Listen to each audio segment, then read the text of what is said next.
The Discovery DR. Nathaniel Voss had always believed that the universe kept its secrets buried deep, waiting for the right fool to stumble upon them. Today, on the windswept plains of Kepler 442b, he realized he might be that fool. The excavation. Sight stretched across the Crimson Valley like an ancient wound in the planet's surface. 3 months of careful digging had yielded nothing but fossilized microorganisms and crystallized mineral deposits. The University Funding Committee would arrive next week, and Nathaniel had nothing to show for their investment except sunburn, shoulders, and a growing collection of unremarkable rock samples. "Professor, you need to see this," called Dmitry Volkov, his graduate assistant from the Eastern Quadrant. The young man's voice carried an urgency that made Nathaniel's pulse quicken. Nathaniel jogged across the dig site, his boots kicking, up clouds of rust-colored dust. What he found made him stop breathing entirely. She emerged from the sediment like a dream carved from midnight. The statue stood 7 feet tall, hewn from a material that seemed to absorb light while simultaneously radiating an inner luminescence. Her features were unmistakably feminine, yet distinctly alien elongated limbs, forearms positioned in graceful gestures, and a face that possessed an otherworldly beauty that transcended species boundaries. How did we miss this? Nathaniel whispered, circling the figure. Her skin appeared to be crafted from polished obsidian, with veins of silver threading through it like frozen lightning. Her eyes, closed in eternal repose, were lined with intricate patterns that seemed to shift when viewed peripherally. "The ground-penetrating radar showed nothing," Dmitry replied, equally mesmerized. "It's like she materialized from nowhere."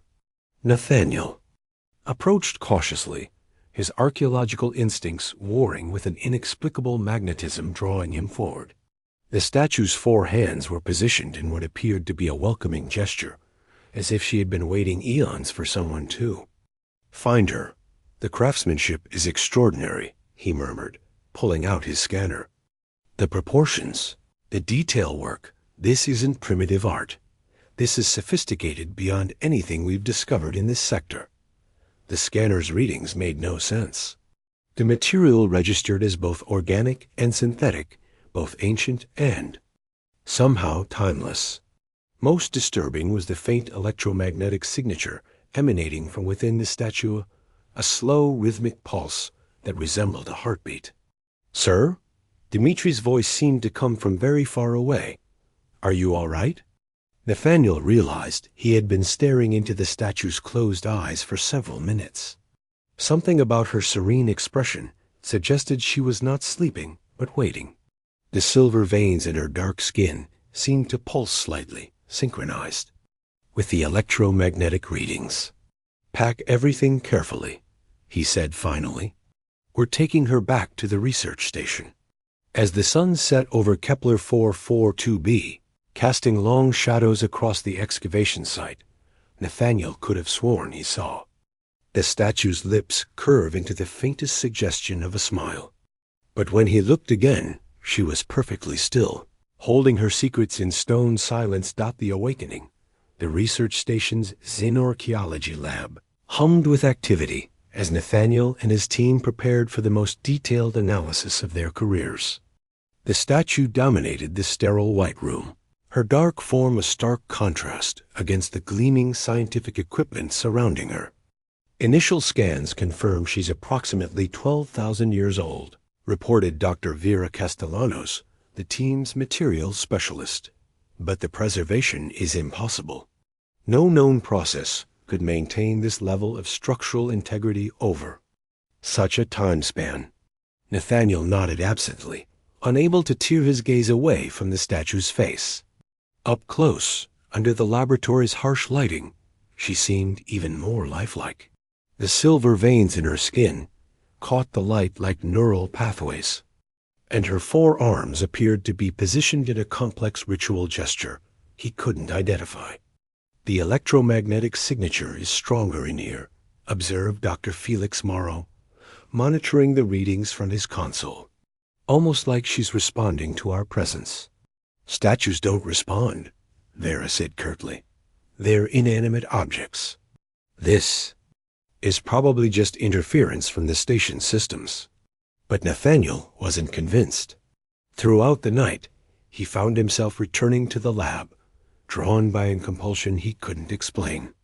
The statue seemed different each time, more alert, more aware. It was probably his imagination, fueled by exhaustion and the significance of the discovery. But he couldn't shake the feeling that she was somehow observing him. On the third night, as he worked alone in the lab, calibrating the quantum analysis equipment, something changed. The room's temperature dropped noticeably, and the electromagnetic readings spiked dramatically. The lights flickered, and in that moment of darkness, he heard a sound like distant singing, melodic and haunting. When the lights stabilized, the statue's eyes were open. They were silver, like molten starlight, and they were looking directly at him with an intelligence that made his knees weak. Her lips parted slightly, revealing teeth that gleamed like pearls, and when she spoke, her voice was like wind chimes made of crystal.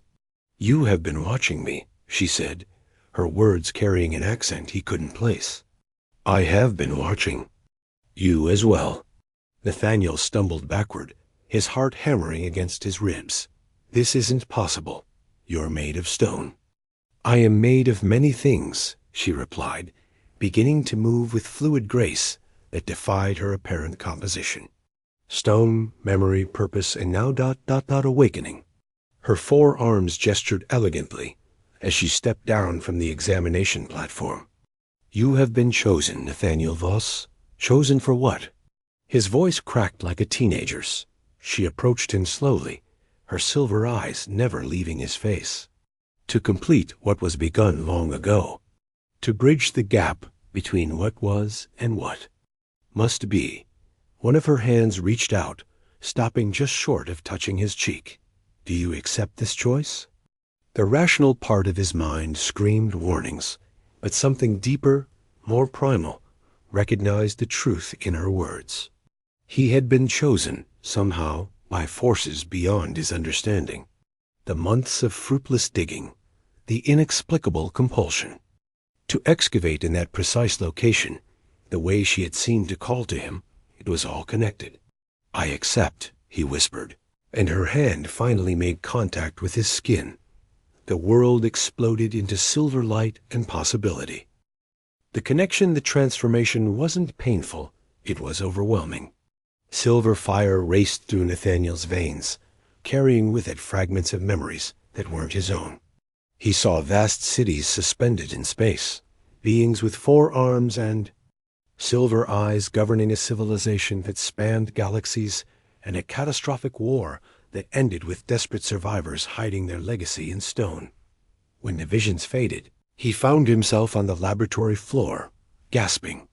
The alien woman knelt beside him, her hand still resting on his forehead, her silver eyes filled with concern.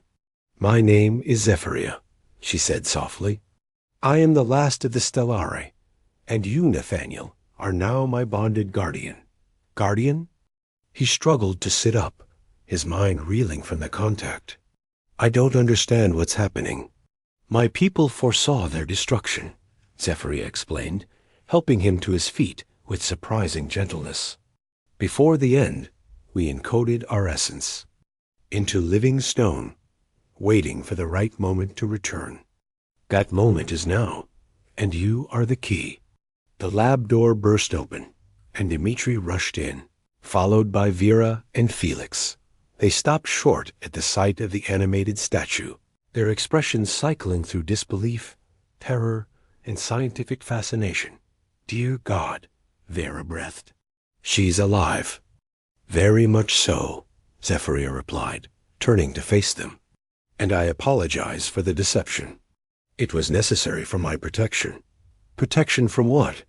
Felix asked, his scanner beeping frantically as he tried to get readings on the transformed statue. Zephyria's expression darkened. "From those who destroyed my people. The void hunters have been searching for us across the cosmos." They will sense my awakening and come. Void hunters? Nathaniel felt a chill that had nothing to do with the laboratory's temperature. What are they? Beings of pure entropy, she explained. They consume civilizations, leaving nothing but empty space in their wake. My people were the last to resist them effectively, which is why they hunted us to extinction. The station's emergency klaxons suddenly blared to life. Through the lab's viewport, Nathaniel could see ships materializing in the space around Kepler 442b Sleek. Black vessels that seemed to absorb light rather than reflect it. They're here, Zephyria said, her voice grim. Faster than I anticipated. What do they want? Dmitri asked, his face pale. Me, she replied simply. And they'll destroy everything in their path to get me.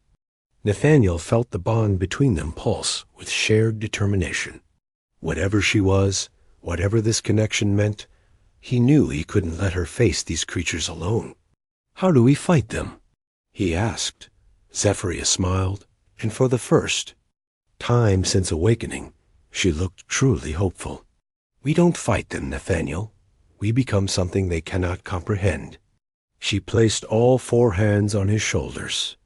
The bond between us is more than spiritual, it's evolutionary. Together, we can access powers that neither of our species possessed alone. The station shuddered as the first Void Hunter ship docked. In the distance, they could hear the sounds of conflict as the station's security forces engaged the invaders. Are you ready to discover what you've truly chosen? Zephyria asked. Nathaniel looked into her silver eyes and saw not just an alien being, but a partner, a purpose, and possibly the key to humanity's survival. The archaeological discovery of a lifetime had become something far more significant. I'm ready, he said, and meant it. The transformation the Void Hunters moved through the research station like living shadows, their forms shifting between solid matter and pure darkness. Nathaniel watched through the lab's security monitors as they effortlessly dismantled the station's defenses, their weapons dissolving both technology and flesh with equal ease. They're not just destroying, he observed with growing horror. They're consuming everything. This is how they spread, Zephyria explained, her four hands weaving complex patterns in the air. They don't merely conquer, they erase.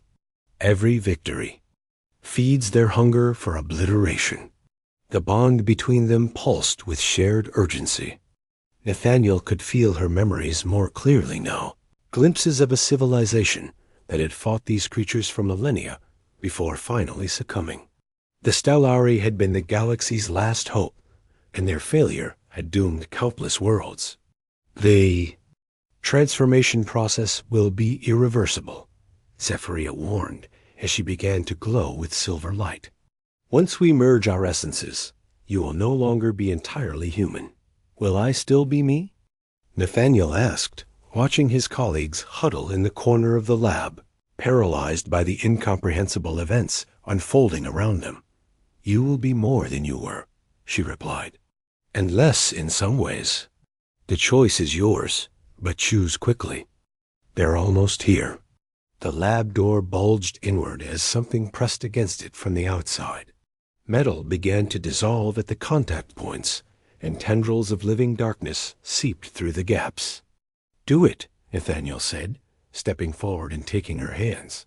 The merger was unlike anything in human experience. Nathaniel felt his consciousness expand beyond the boundaries of his physical form, connecting with vast networks of knowledge and power that stretched across space and time.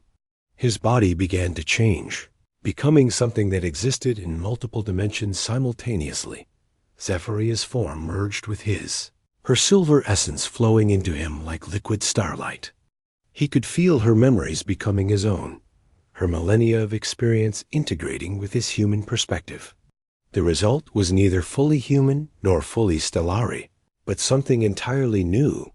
The Void Hunters burst through the destroyed door, their forms writhing with malevolent hunger. But when they saw the transformed figure standing in the center of the lab, they hesitated. Impossible, one of them hissed, its voice like grinding stone. "The stellari are extinct." "Evolution doesn't recognize extinction," Nathaniel replied, his voice carrying harmonics that made the air shimmer. "It recognizes adaptation."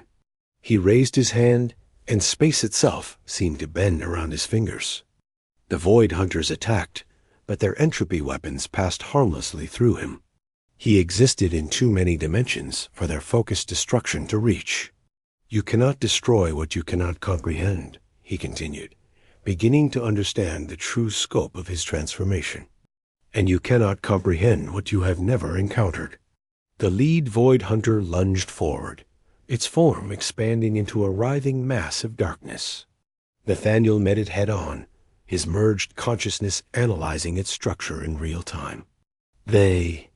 Creature was indeed made of pure entropy, but entropy was just another form of energy, and energy could be redirected. Instead of fighting the darkness, he embraced it, allowing it to flow through him, while simultaneously restructuring its fundamental nature. The Void Hunter's screech of rage became a wail of confusion as its own essence was transformed into something constructive rather than destructive. "What are you doing?" Vera whispered from her hiding place. "Teaching them a new way to exist," Nathaniel replied, his attention focused on the other Void Hunters who were backing away in apparent fear. "They've forgotten that creation and destruction are simply different expressions of the same force." One by one, he approached the remaining creatures, offering them the same transformation he had given their leader.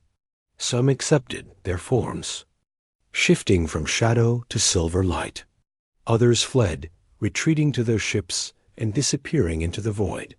When the lab finally fell silent, Nathaniel found himself changed in ways he was only beginning to understand.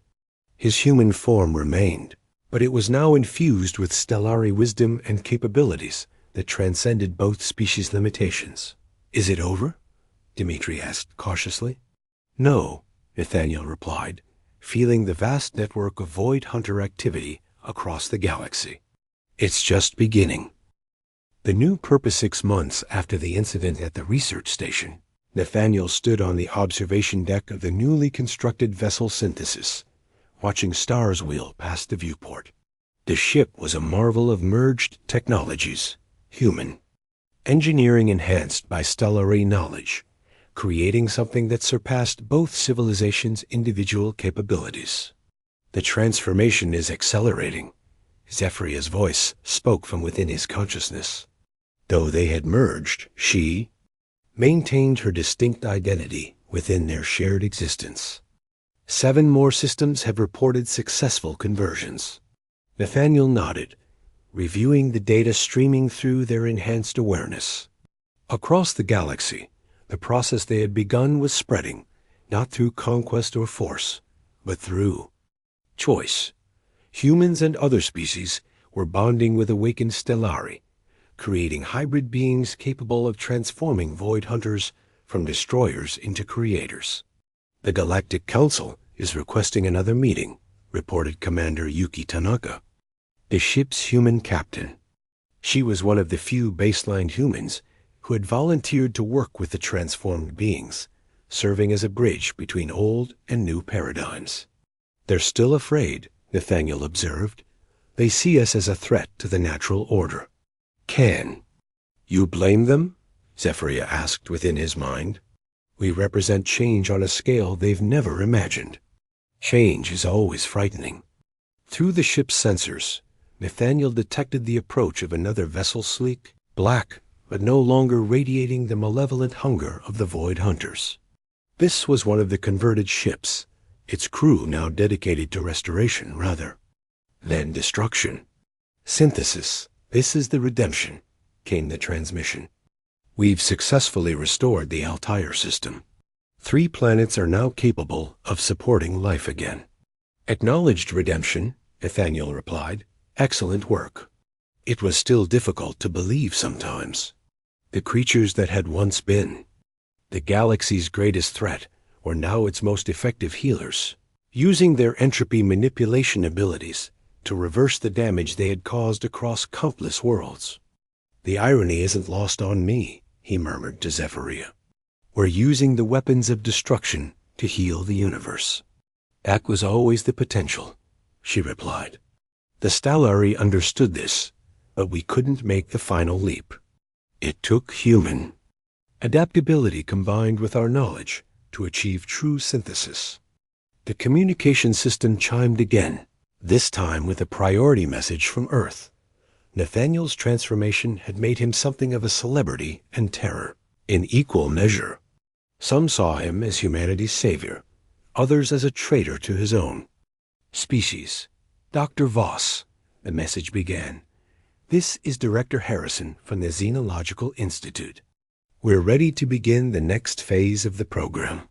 500 volunteers have been selected for bonding with awakened Stellari. Nathaniel smiled, feeling Zephyrya's satisfaction echo through their connection. Each successful bonding created another bridge between species, another step toward a future where diversity of consciousness was strength rather than division. The galaxy is learning, he said aloud, addressing both his crew and his bonded partner. Not just to coexist, but to become something greater together. Through the viewport, he could see the stars differently, now not as distant points of light, but as nodes in a vast network of possibility. Each world, each species, each individual consciousness was a potential component in an ever-expanding symphony of existence. The alien woman in stone had been just art until she moved and chose him. Now, together, they were choosing the future. What's our next destination? Commander Tanaka asked. Nathaniel consulted the vast database of his merged consciousness, seeing patterns and possibilities that spanned galaxies. The Andromeda approach vector, he said finally. There are civilizations there that have never heard of the Void Hunters. They deserve to know what's coming and what we can offer them. As the synthesis altered course toward the distant galaxy, Nathaniel felt the weight and wonder of his chosen purpose. He was no longer just an archaeologist uncovering the past. He was an architect of the future, helping to build something that had never existed before a universe where differences were not obstacles to overcome, but tools for transcendence. The stars awaited, and with them, infinite possibilities.